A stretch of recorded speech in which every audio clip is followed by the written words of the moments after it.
para ustadz yang nuduh bahwa Wahabi, Salafi itu teroris, membunuh banyak kaum muslimin. Ini benar atau tidak ini? Ini tuduhan, menyakiti kaum muslimin, tuduhan-tuduhan ini. Allah akan tuntut di hari kiamat nanti perbuatan ini. Enggak segampang itu. Banyak kiai-kiai, dai-dai, beda pendapat nggak ada masalah. Oh, imamnya juga berbeda pendapat. Tapi diskusi dengan ilmu. Jangan katakan Wahabi sesat, Wahabi teroris, Wahabi ini haus darah. Diskusi ayo, kita diskusi. Antum kiai siapa? Ustadz siapa? Antum Gus siapa? Ayo diskusi. Tapi jangan nuduh, jangan nuduh. Haram hukum dalam Islam menuduh itu. Mengatakan sesat, mengatakan haus darah, teror, membunuh kaum muslimin. Dari mana antum tahu? Dari mana? Enggak baca. Cuma kata orang. Dan semua riwayatnya bohong. Semua riwayat bohong. Dan ini kan yang pertama kali membuat seperti ini siapa? Pertama kali orang Syiah. Yang pertama kali orang kafir. Kafir. Kemudian tuduh lagi yang lain. Ya tentang mereka menuduh Wahabi. Kalau tanya Wahabi siapa itu Wahabi? Muhammad bin Al-Wahab. Kamu tahu Muhammad bin Al-Wahab dakwahnya dakwah tauhid, mengajak orang kepada kemurnian Islam, mengajak kepada Quran wa sunnah ala fahmi salaf, membersihkan umat supaya mereka memurnikan tauhid kepada Allah, menjauhkan syirik. Beliau ini seorang mujaddid, reformer abad ke-12. Dan juga kalau disebutkan pada Wahabi kepada dia, nggak cocok. Karena Wahab itu bapaknya Muhammad bin Abdul Wahab. Muslim Muhammadi bukan Wahabi. Cuma karena dulu ada firqah yang sesat, dulu pada abad kedua Hijriah ada firqah yang sesat yang bernama Abdul Wahab bin Abdurrahman bin Rustum. Dari mana? Dari Persia. Dari Persia. Dia tinggal di mana? Di Maroko. Di Maroko dan daerahnya semuanya, Aljazair dan lainnya, dia berkuasa. Warisan dari bapaknya.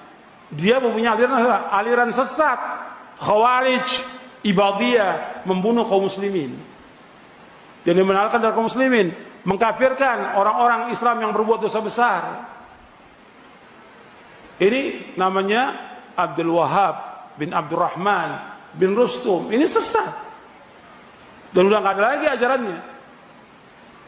Sering para ulama menyebut tentang kesesatannya dia. Nah, dia ketika abad ke-12 datang Syekh Muhammad mendakwakan dakwah tauhid, nah difitnah. Oh, ini sama, mau disematkan apa ini? Muhammad bin Abdul Wahab ini mendakwakan dakwah tauhid, menghancurkan kubur-kubur yang tinggi yang dibangun, melarang orang berbuat syirik, melarang orang berbuat bidah. Ini apa? Musuh nih.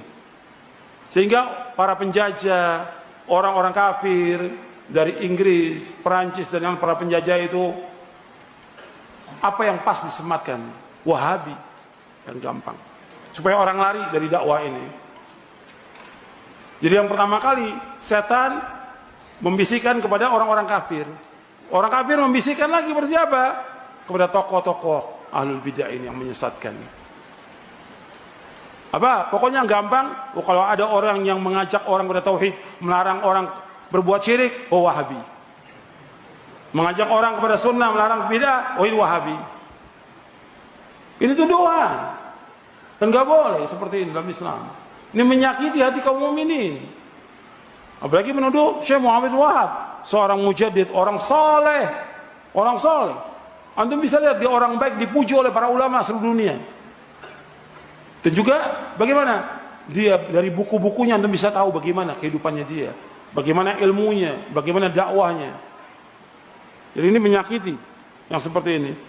Mestinya orang Islam nggak seperti itu. Kita lihat mereka nggak mampu untuk diskusi, nggak mampu untuk adu hujjah. Yang ada apa? Celaan. Sama seperti orang-orang kafir dulu. Orang kafir ketika Nabi mendakwakan dakwah tauhid nggak mampu untuk mengatakan jangan hati-hati kepada Nabi. Apa yang gampang? Orang gila, penyair, tukang sihir, supaya apa? Supaya orang jauh dari dakwahnya Nabi SAW. Sekarang yang gampang apa? Wahabi. Kalau ditanya Wahabi mah nggak paham dia, suruh jelaskan.